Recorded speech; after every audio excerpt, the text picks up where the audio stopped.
झारखंड के दुमका में शाहरुख नाम के एक युवक ने अंकिता नाम की एक युवती को जलाकर मार डाला।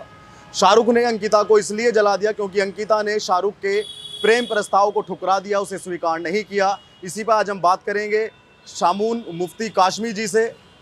काशमी जी, स्वागत है आपका।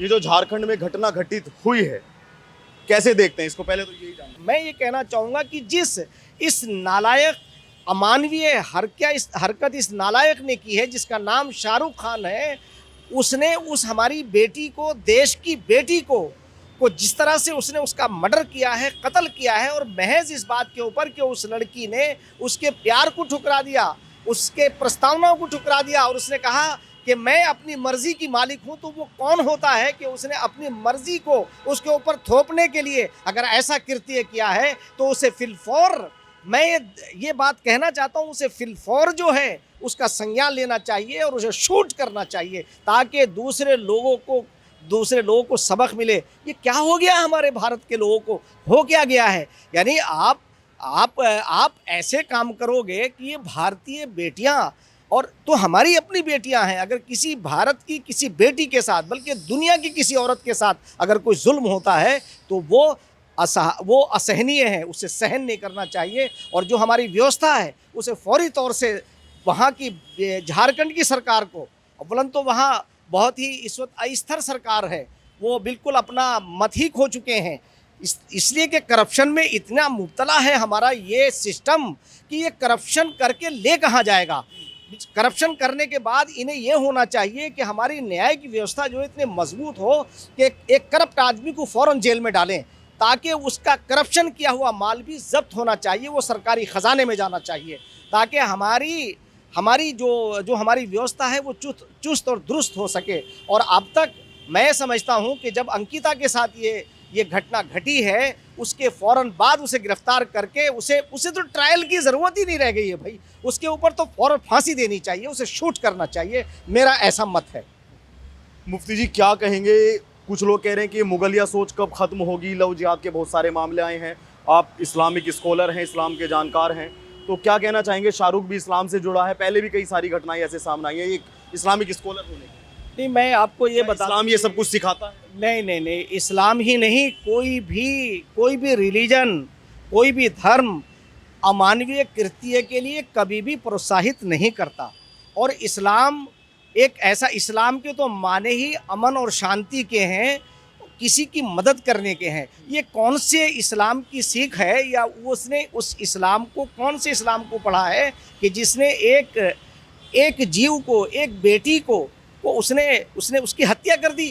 तो ये किस, यानी अगर वो धर्म को मानता हुआ होता, तो मैं दावे के साथ ये बात कहता हूँ कि धर्म तो करुणा और प्यार का नाम है, धर्म तो किसी को माफ़ करने का नाम है। वो धार्मिक नहीं था, वो तो शैतान का अनुयायी है, उसे शैतान का अनुयायी है। उसका नाम ज़रूर शाहरुख हो सकता है, उसका नाम जो है वो अरबी में हो सकता है, मगर उसके काम शैतान वाले हैं, वो शैतान का अनुयायी है, उसका कोई ताल्लुक़ इस्लाम से नहीं है। और इस्लाम नहीं, अगर वो किसी भी धर्म का मानने वाला होता, उसी धर्म की डेफिनेशन से वो बाहर हो जाता। उसे फौरी तौर से, मैं ये समझता हूँ कि उसे फौरी तौर से उसे सज़ा मिलनी चाहिए, ताकि और इस तरह के सिरफिरे नौजवान, जो और आने वाले नौजवान हैं, वो ऐसी हरकत ना कर सके और वो ठीक हो। सज़ा देने का मतलब ये होता है, उसे नहीं, वो तो गया, उसका तो होना था, जो कुछ होना हो गया, ताकि दूसरे लोगों पर एक मैसेज जाए, एक एग्जाम्पल सेट हो। तो इसलिए वो सरकारें जो वहाँ सरकारें काम कर रही हैं, उनके सरकारों का काम भी नज़र आना चाहिए,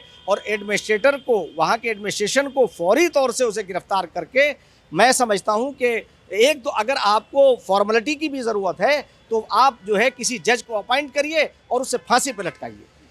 मुफ्ती जी, अभी कुछ दिन पहले झारखंड के गढ़वा में एक स्कूल में जुम्मे की छुट्टी का ऐलान कर दिया गया कि यहाँ पे मुस्लिम आबादी ज़्यादा है, यहाँ जुम्मे की छुट्टी कर दो, और वहाँ पे प्रार्थना भी बदल दी गई थी, लेकिन अब वो उसी रूप से होने लगी जो पहले होती थी, उसी की भांति होने लगी। क्या झारखंड में इस्लाम के बारे में क्या कहना चाहेंगे, जो हमने पिछले दिन नहीं, मैं तो आपको बता दूं कि मैं ये नहीं समझ पा रहा हूं कि आखिर सरकारें जो हैं ये चापलूसी, तुष्टीकरण की राजनीति क्यों अपना रहे हैं। आप बताइए कि सारे हिंदुस्तान के अंदर, सारे भारत के अंदर रविवार की छुट्टी होती है, तो रविवार की ही होनी चाहिए। और जुमा जो है वो आपका पर्सनल मामला है, उसका कोई ताल्लुक जो है आपकी सर्विस से नहीं है। आपको सारे जितने काम हैं वो आपको अपने घर करने चाहिए। और जुमे का दिन आता है, नमाज के लिए तो कोई पाबंदी आप पे है ही नहीं, मगर आप उन चीज़ों का बहाना लेकर के उन चीज़ों का मिसयूज़ करते हैं, उसका गलत फ़ायदा उठाते हैं। तो पहले तो सरकार दोषी है कि उसने रविवार की जगह जुमे की छुट्टी क्यों की, यानी शुक्रवार की छुट्टी क्यों की, इसके ऊपर। और इसके जो पीछे कारण है वो बिल्कुल वोट बैंक का है। मैं मुसलमानों से, ख़ासतौर से टीचर्स साहिबान से जो मुस्लिम, ये कहना चाहूँगा कि आपको तो उस प्रस्ताव को फ़ौरन खुद ठुकराना चाहिए। अगर आप इतनी दूर हैं कि अगर शहर से दूर गांव में हैं आप, तो आपके ऊपर जुमा फ़र्ज़ नहीं है, आप ज़ोहर पढ़िए। आपको कहाँ बाध्य किया है इस्लाम ने? तो आप इस्लाम का नाम लेकर के क्यों आप अपनी ज़िम्मेदारियों से भाग रहे हैं? जुमा उस आदमी के ऊपर फ़र्ज़ है कि जो शहर के अंदर हो। अगर ऐसा गांव कि जहां जुमा ना होता हो तो आपके ऊपर जुमा फ़र्ज़ नहीं है। आप जो ज़ोहर की रोज़मर्रा जो आप नमाज़ पढ़ते हैं, आप उसे वैसे पढ़िए।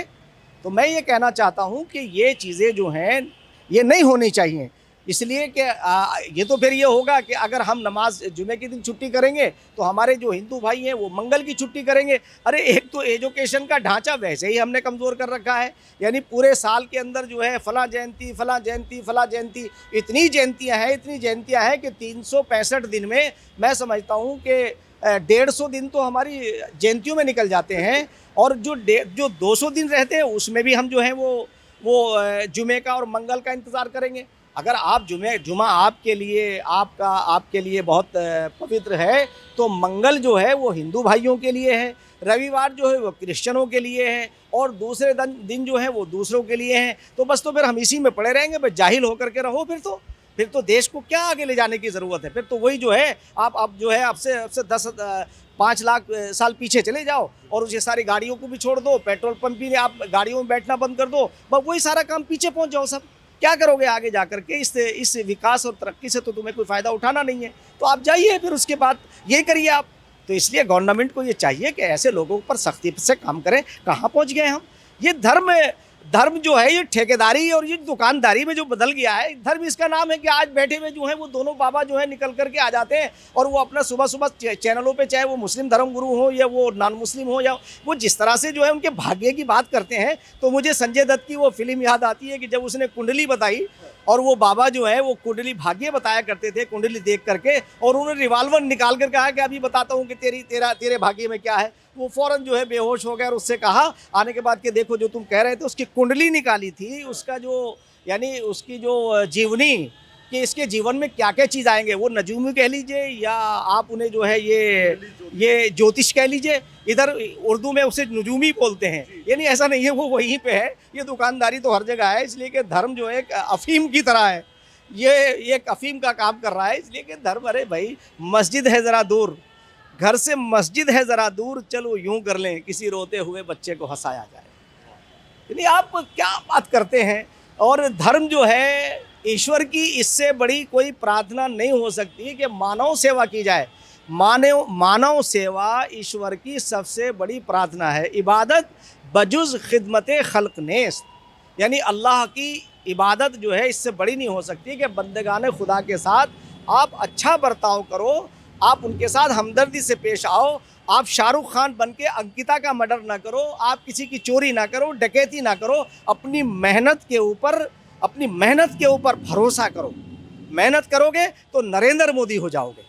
आज ये समझिए कि इस देश का मेहनत कश आदमी आज राष्ट्रपति है, मेहनत कश आदमी आज देश का प्रधानमंत्री है। तो इसलिए मैं देश के नौजवानों को, उन कायर लोगों से कहना चाहूँगा कि आप अपना आइडियल जो है वो प्रेसिडेंट ऑफ इंडिया श्रीमती महामहिम द्रौपदी मुर्मू को देखिए कि एक आखिरी लाइन की औरत, लेडी आज हमारी प्रेसिडेंट है।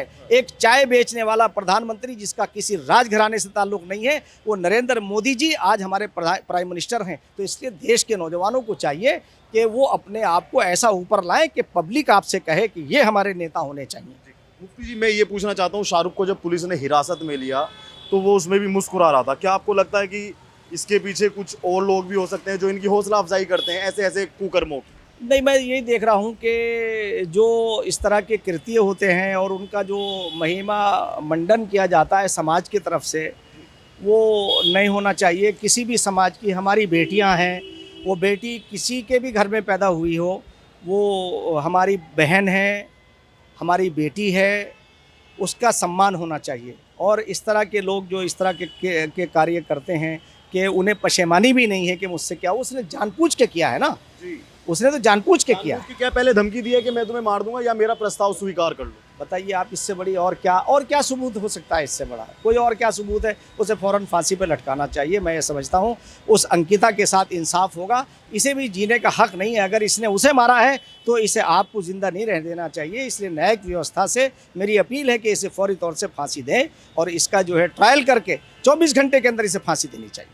जी, आप तो कह रहे हैं कि फांसी देनी चाहिए, जीने का अधिकार नहीं है। उन लोगों को क्या मैसेज देना चाहेंगे जो मस्जिदों में, जो दरगाहों में बैठे हैं? क्या उन मुस्लिम स्कॉलर्स को भी इस पे आना चाहिए और शाहरुख के लिए कुछ कहना चाहिए? मैंने बताया नहीं, ये सब दुकानदारियों में बदल चुके हैं सब लोग।